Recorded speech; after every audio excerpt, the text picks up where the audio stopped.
Iléeṣẹ́ ọlọ́pàá ìpínlẹ̀ Ọ̀ṣun ti kìlọ̀ fún gbogbo àwọn ilé ìjọsìn, ìyẹn àwọn ṣọ́ọ̀ṣì àti mọ́ṣáláṣí tó wà nípìnlẹ̀ náà láti ṣọ́ra wọn gidigidi o lásìkò yìí, kí wọ́n sì má ṣe ṣe ìsìn alẹ́, òru tàbí ìdájí mọ́.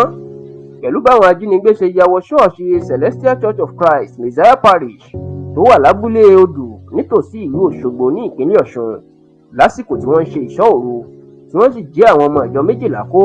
Kódà wọ́n tún fipá bá obìnrin kan láṣepọ̀ kàràkàrà nínú wọn. Ọjọ́ Ẹtì, ìyẹn ọjọ́ Friday ọ̀sẹ̀ tó kọjá yìí, ìlàwọn oníṣẹ́ ibi náà máa ya wọnú ṣọ́ọ̀ṣì ọ̀hún lásìkò tí ìṣọ́ òru àti àdúrà gbígbóná ń lọ lọ́wọ́.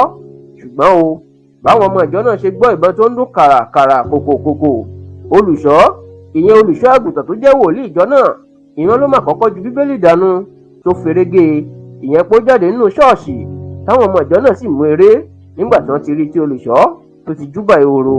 Ṣá o, àwọn 12 ni làwọn oníṣẹ́ ibi náà ni wọ́n rí jígbé, tí wọ́n sì tún fipá bá obìnrin kan sùn láàrin wọn.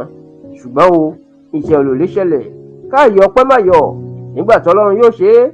Àsìkò táwọn 12 náà táwọn ajínigbé ń kó wọn wọnú igbó lọ, làwọn fìjìláńtẹ́, ìyẹn àwọn ọlọ́dẹ ìbílẹ̀ àtàwọn aráàlú tí wọ́n ti ń gbọ́ ohùn ìbọn tó ń dún tàkòtàkò lọ sáré lọ dá wọn lọ́nà, tí wọ́n sì rí àwọn 12 náà tí wọ́n rí wọn gbà sílẹ̀. Lọ́jọ́ Ìṣẹ́gun, ìyẹn ọjọ́ Tuesday ọ̀sẹ̀ yìí, ìní kọmíṣánná ọlọ́pàá ìpínlẹ̀ Ọ̀ṣun Kẹ́hìndé ló ń gẹ́ fojú àwọn afurasí 3 tí ọwọ́ tẹ̀ hàn fáwọn oníròyìn ní ìlú Òṣogbo. Bẹ́ẹ̀ lọkùnrin kan tó ń jẹ́ Àdàmú Sálíù tó pe ara ẹ̀ ní ìmáàmù mọ́ṣáláṣí kan nílùú Iléṣà pẹ̀lú ọmọ ẹ̀, ó wà lára àwọn afurasí náà.